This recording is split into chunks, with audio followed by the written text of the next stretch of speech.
that we are planning, thanks to the UN resident coordinator, the entire UN system and the partner community, we are planning next month to have, a roundtable on the new challenges and how we're moving forward.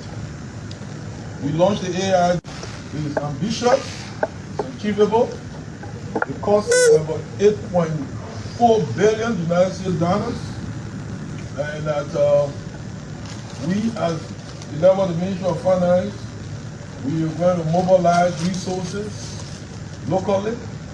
The key thing we're doing is to up our domestic revenue mobilization, because that is the surest way that we can deal with our challenges. Last year was good performance. This year, in spite of the turbulence, we are working tooth and nail to make sure that we hit target. The turbulence is around, and we have to deal with it. So part of the conversation we are going to have in April with the partner community is to discuss Liberia's current challenge and what do we do. At the level of the government, we are having discussions at the cabinet, even with the legislature, in the phase of what you all know is the USAID aid court. USAID, next to the World Bank, was Liberia's second largest donor. Although I need to say, unlike the World Bank, USAID practically does not pass through the budget. World Bank and others use our systems. The USAID is mediated through projects. You have NGOs and others, and but we still value their systems because some of the areas of assistance, education, scholarships, school fees, drugs, our hospital. And let me say that the support for drugs has not been cut yet. That hasn't been cut yet. So we're watching. But in this day and age, as some musicians said some time ago, anything can happen. Anything can happen.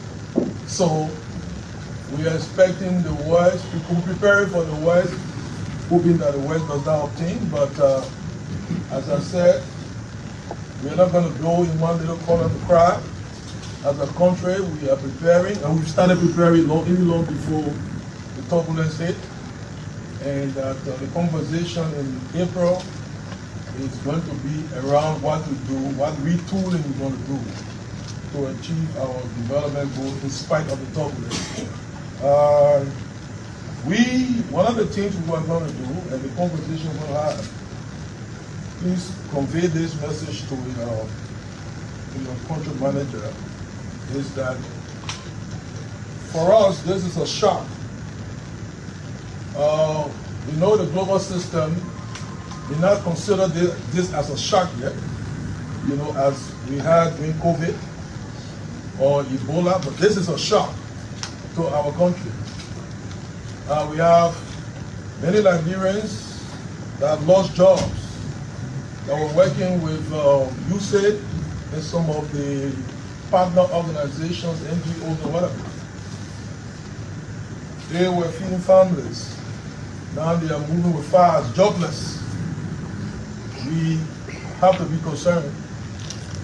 We have interventions to critical programs that have been caught. We have to be concerned about that.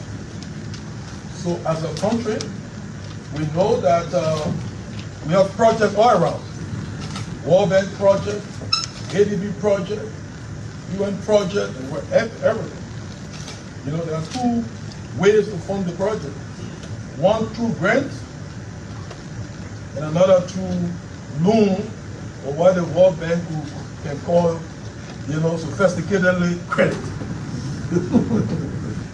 By the end of the day, we pay back. And let me say this. We pay back as a country. We pay back.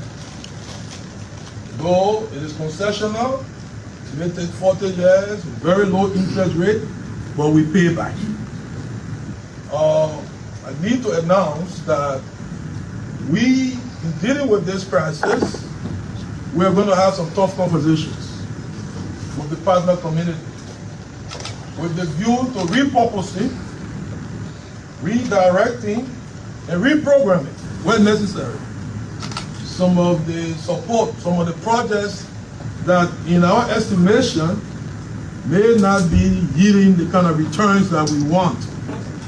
Where we have the country hurting in critical areas on account of USAID, and you have projects on some of our partners that is not giving us the bang for our buck, and that we have to pay back, we have some tough conversations.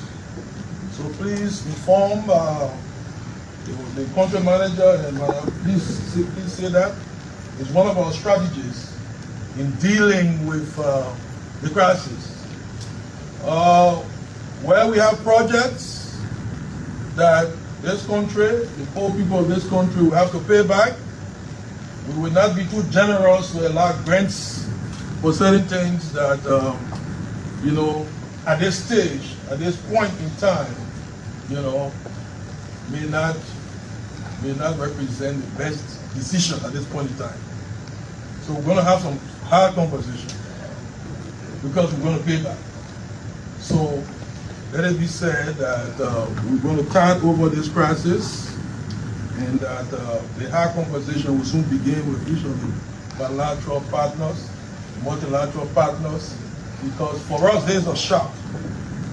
If this shock was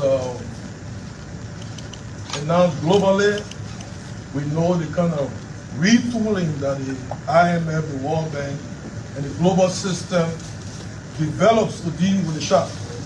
Even during the COVID crisis, there were shock absorber systems, you know, that were put together. We're going to the IMF World Bank meeting, and we've said that if the world does not consider this a shock, for us, small country is a shock to us. And so the measures we're going to take to deal with the shock may be, you know, urgent, critical, and may be tough. So let us brace ourselves for that, because we have to tide over the crisis. The development agenda of the country must be met. As I said before I take my seat, we do not guarantee whether there will be cloud. There will be cloud. There's a cloud. But all we guarantee is that in spite of the cloud, you know, the President Borkai, and the team will act as good pilots to navigate the plane to destination in spite of the cloud. And so all the strategy we're going to take to navigate, you know, some of which I've just announced, but we navigate safely, we achieve